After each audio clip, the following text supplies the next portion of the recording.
Magandang hapon po sa ating lahat. Narito ang latest na weather update ngayong araw ng Lunes.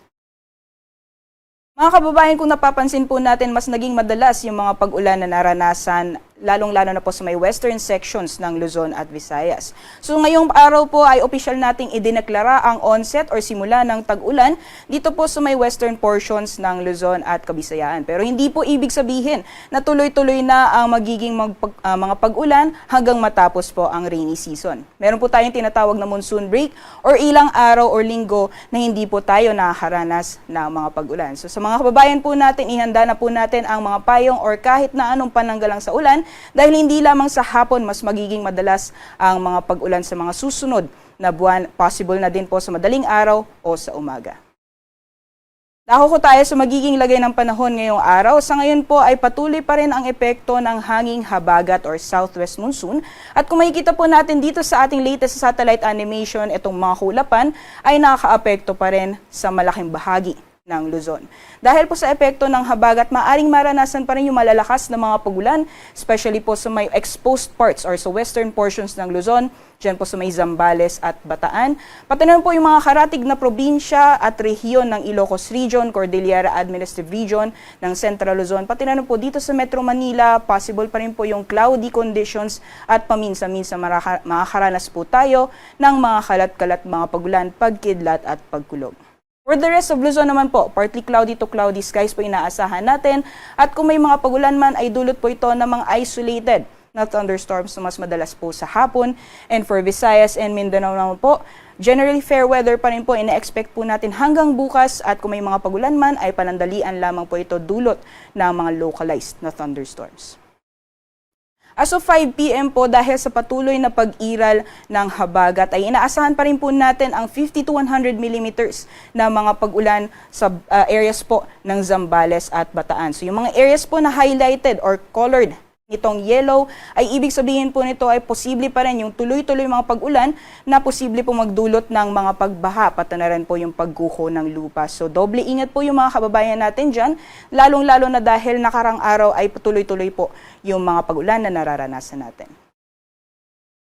Samantalang bukas naman po sa magiging lagay ng panahon dito sa Luzon, nakikita po natin magpapatuloy pa rin yung mga pag-ulan dala ng epekto ng hanging habagat dyan po sa may areas ng Zambales, pati na rin po sa may Bataan.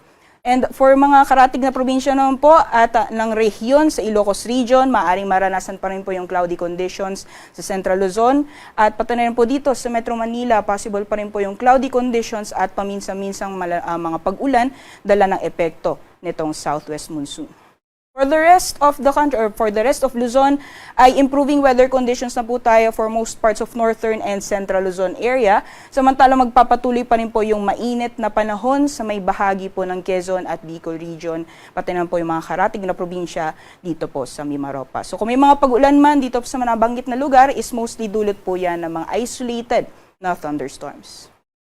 Temperature forecast naman po para sa mga piling syudad dito sa Luzon, sa Baguio po, maaaring umabot ng 21 degrees Celsius, 32 degrees Celsius. Maximum temperatures naman sa Metro Manila at 29 degrees Celsius naman para sa Tagaytay.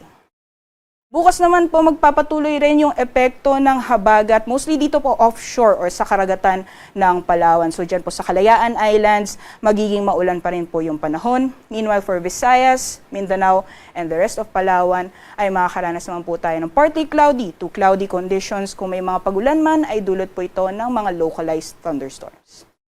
Temperature forecast tomorrow dito po sa Puerto Princesa aabot ng 32 degrees Celsius, gayon din sa mga piling syudad dito po sa Visayas. Maximum temperatures po for Iloilo, Tacloban, and Cebu maaaring umabot ng 32 degrees Celsius at sa mga piling syudad naman po ng Mindanao for Zamboanga, Cagayan de Oro, and Davao possible umabot ng 33 degrees Celsius maximum temperatures.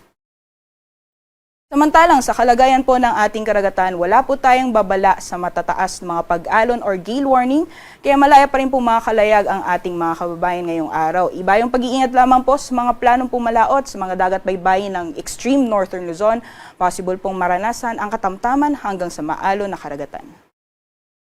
Samantala sa mga susunod na araw, expected pa rin po natin na magpapatuloy ang epekto ng habagat although hihina na po or mas mababawasan yung mga pag-ulan dala ng southwest monsoon. So starting Wednesday hanggang Friday dito po sa Luzon ay improving weather conditions na po tayo, especially po sa may northern Luzon at dito rin po sa Metro Manila. Samantalang sa Legazpi naman po magpapatuloy pa rin ang mainit na panahon hanggang sa darating na Biyernes. Temperature forecast naman po para sa mga piling syudad dito po sa Luzon for Metro Manila, pati na po sa Legazpi, maaaring umabot po ng 25 or maglaro mula 25 hanggang 33 degrees Celsius. For Baguio City naman nasa 16 to 22 degrees Celsius. For Visayas and Mindanao, generally fair weather pa rin po tayo hanggang sa darating na Biyernes or Friday at asahan lang po natin yung mga biglaan or sudden rain showers or thunderstorms, especially pagdating po sa hapon o sa gabi.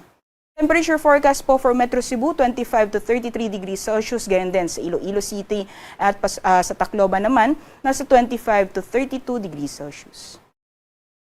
Temperature forecast naman po for para sa mga piling syudad dito po sa Mindanao. For Metro Davao, nasa 25 to 33 degrees Celsius, possible Wednesday hanggang Friday. Sa Cagayan de Oro, 25 to 33 din. At sa Zamboanga City naman, nasa 25 to 33 degrees Celsius.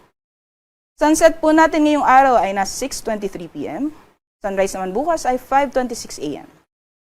Para sa karagdagang impormasyon, bisitahin naman po ang aming social media accounts, pati na rin po ang aming website pag-asa.dost.gov.ph. At yan naman po latest mula dito sa Pag-asa Weather Forecasting Center. Ako po si Rhea Torres. Magandang hapon po sa ating lahat. Ingat po.